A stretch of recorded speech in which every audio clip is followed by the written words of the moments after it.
The economy car, a staple of South African motoring that has allowed normal everyday South Africans to have a safe, reliable and economical private source of transportation even amid cupcakes economy. With there being so many options out there for these economy cars from all the major players in the South African motoring industry, which one should you buy? Well, that's what we're aiming to find out in this video by comparing three of the most popular economy cars, namely the Hyundai i10, Suzuki Swift and Kia Picanto, to find out which one comes out on top and which is the best for the South African consumer. So then, without further ado, let's get started. Now then, to compare these three cars, we're going to do direct side-by-side comparisons in 6 different categories. Yes, that is 6 different categories. So if you haven't already, grab yourself a snack, grab a drink, sit back and relax, because this is probably going to be a long one. We're first going to look at how they perform, what types of engines they have and what kind of gearbox options they have. Then we're going to move to what safety features they have. Next is how fuel efficient they are. Then how big their boots are. Next are what amenities they come with standard and what optional extras you can add on. And finally, we're going to be comparing their prices. So then, starting off with how these cars perform, you have 2 engine options for the i10, a 1 liter 48.5 kilowatt 94 newton meter unit and a 1.2 liter 61 kilowatt 114 newton meter unit. Here we're just going to compare the most powerful engine pairings for all 3 of these cars, just to make things a lot easier. For the Picanto, we also have 2 engine options similar to the i10, being a 1 liter 49 kilowatt 95 newton meter unit and a 1.2 liter 62 kilowatt 112 newton meter unit. And lastly, for the Swift, we only have 1 engine option, being a 1.2 liter 60 kilowatt 112 newton meter option. Right, one more thing I forgot to explain for this video. We're going to be giving each car points depending which one is at the top for each subcategory. For the engine options, we're gonna give a point to the Picanto with its 1.2 liter 62 kilowatt 122 newton meter unit. That seems to be the most powerful variant amongst the 3, so a point for the Picanto. Up next is the gearbox options. For the i10, we have a 5-speed manual and a 4-speed automatic. Similarly, for the Picanto, we also have a 5-speed manual and a 4-speed automatic. And then it gets interesting with the Swift because it has a 5-speed manual and what is called a CVT transmission. A CVT is a continuously variable transmission, which from Wikipedia is an automated transmission that can change through a continuous range of gear ratios, typically resulting in better fuel economy. Now, what does this look like in the real world? For normal cars like the Kia Picanto with the 4-speed automatic gearbox, it has a set gear ratio. It means it has a set length of how long it's going to rev out each gear, and it has a set ratio of how many gears it's going to change through. With a CVT, how long each gear takes and how many gears there are to be selected from changes depending on how you're driving, which results in better fuel economy. I think for this reason, we're going to give a point to the Swift in the gearbox department, even though it might not be the best for long-term reliability. If you're buying a new Swift and you're owning it for like 5 years under warranty, you should not have a problem, so a point goes to the Swift here. Up next, let's look at how fast these cars can go from 0 to 100 kilometers an hour. Now, in this category, funny enough, only Hyundai provides official values which are far from awe-inspiring. The Hyundai i10 1 liter can do 0 to 100 kilometers an hour in about 14.9 years. I mean 14.9 seconds, but I don't think there's a difference between the two. 14.9 seconds to 100 is kind of insane, but yeah, that's what it is with these small economy cars. The 1.2 can do slightly better with 14.5 seconds, so really no difference here. Kia didn't provide values and Suzuki didn't provide values for the acceleration because,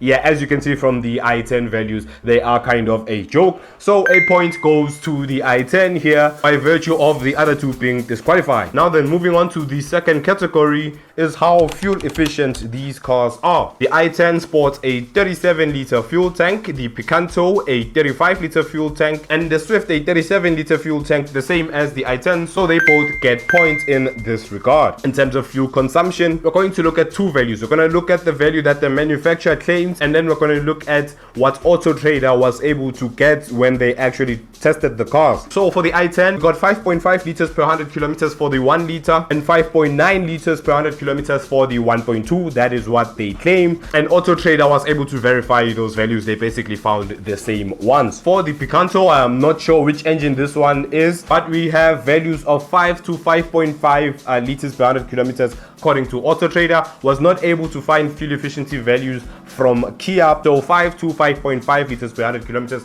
for the Picanto. For the Swift, Suzuki is claiming a crazy number of 4.4 liters per 100 kilometers, which would instantly give it the win, but when we look at Auto Trader values, it still wins with 5.2 liters per 100 kilometers. So yes, a point for the Swift here. It is the most economical in terms of fuel, both when we're looking at manufacturer values and values that have been actually tested in the real world. It comes out on top. Now let's move on to what safety features these cars have. In terms of airbags, the i10 has 2, the driver and the passenger. Picanto also has 2, the driver and the passenger. And the Swift has, well, let me list them: driver and passenger, curtain airbags and side airbags that all come standard. You don't need to option these, they come standard. Comparing that to the i10 and the Picanto, when you only have 2 airbags and your kids in the back kind of have to just wing it, I think it's pretty clear that this one goes to the Swift. In terms of locking, the i10 has remote locking with an alarm and an immobilizer coming standard. We have rear child lock and impact sensing door unlock, which is, I'm assuming, when you have an impact,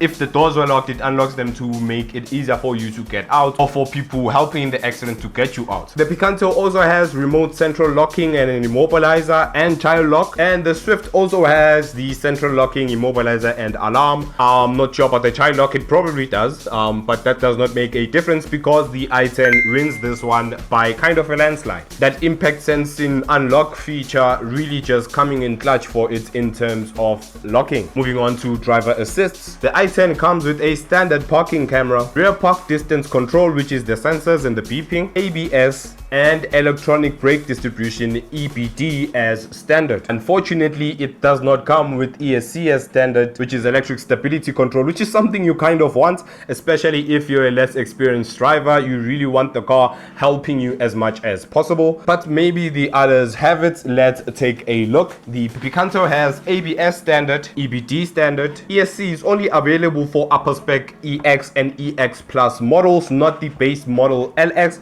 So if you want safety, you're going to have to pay for it, which is kind of crazy when you think about it like that. But yeah, it is, ESC is there as an optional extra. It isn't standard though, which that's not great, but it's better than the i10, which doesn't even have the option. We also have a parking camera coming standard and rear park distance control also as standard. Now moving on to the Swift, it has ABS, EBD, ESC all as standard. Yes, you heard me right. The one that you had to pay for in the ESC and that the i10 didn't even have comes standard in the Swift. So in terms of driving, the Swift is a bit safer if you're looking at a standard configuration. It also comes with brake assist as standard, but unfortunately we do not have a rear parking camera in this car because we do not have a touchscreen as standard in this car. But we do have rear park distance control, which is the beeping sensors. But yeah, no screen as standard, therefore no rear parking camera.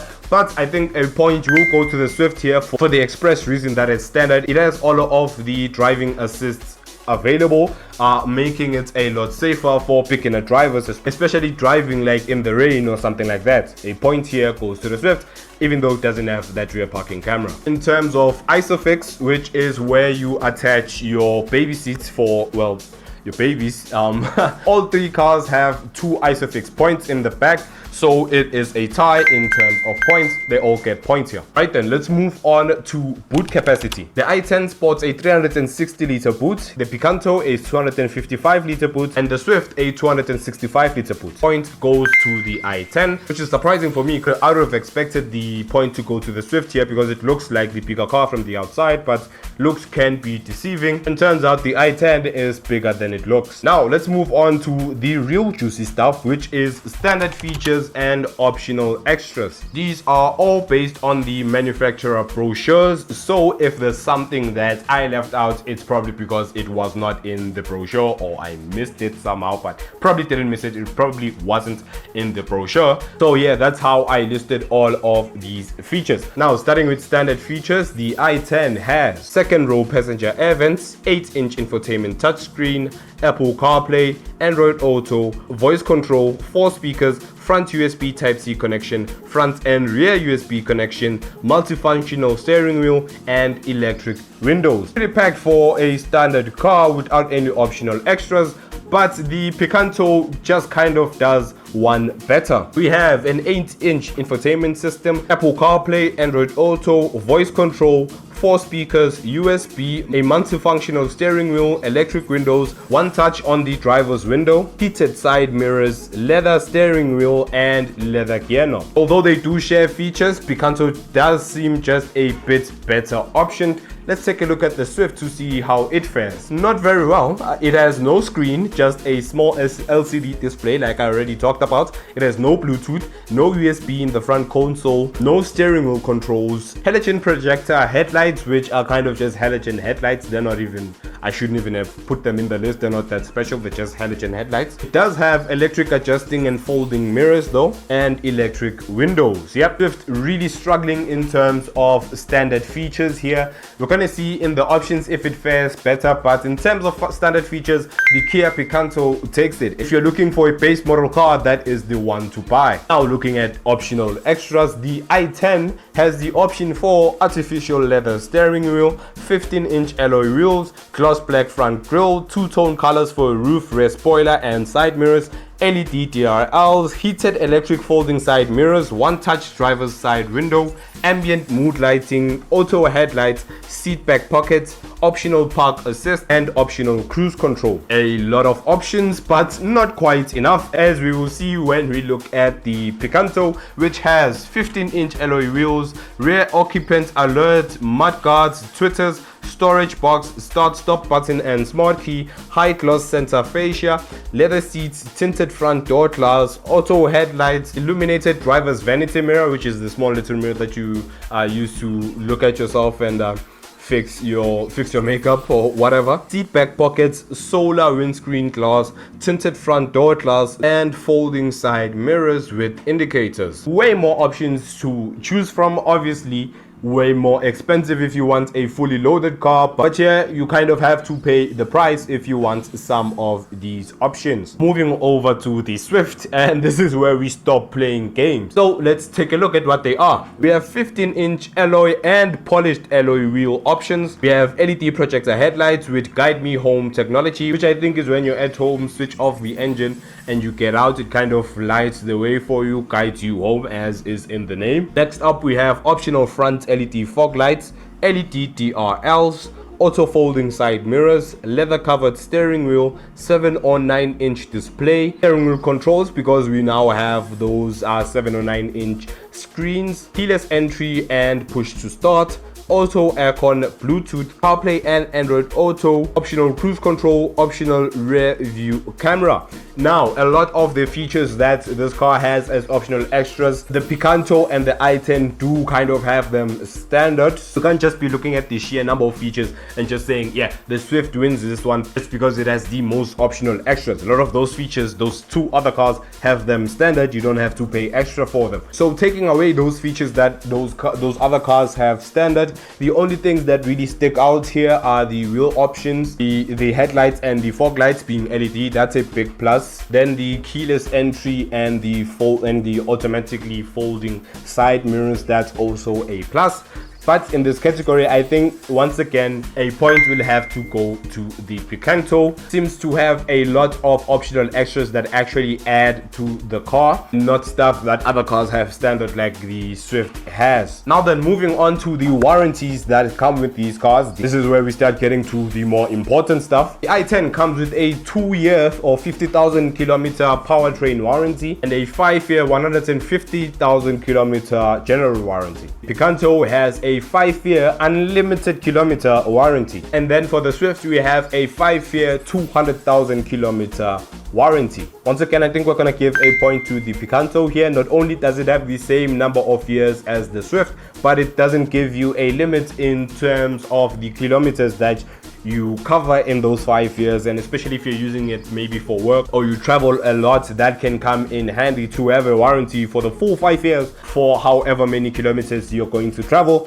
So yes, a point to the Picanto. In terms of service plans, what I found on the brochure for the i10, was a 1 year 15,000 kilometer service plan. Now I'm not sure if this is for the entire course of the warranty or if it is just a 1 year 15,000 kilometer warranty, which is, now I don't think that makes sense, so let's assume that it's for the entire term of the warranty. Then for the Picanto we have a 2 year 30,000 kilometer service plan, and finally for the Swift we have a 2 year 30,000 kilometer warranty. Would have gone to the i10 if the brochure was more clear that this is a service plan that goes for the entire warranty period, so we're not really sure how that works. Here I think I'm gonna give points to the two other cars which are tied in this category, the Picanto and the Swift. In terms of roadside assistance, for the i10 we have 7 year or 150,000 kilometer roadside assistance. For the Picanto it is 5 year unlimited kilometer roadside assistance, and for the Swift we have nothing.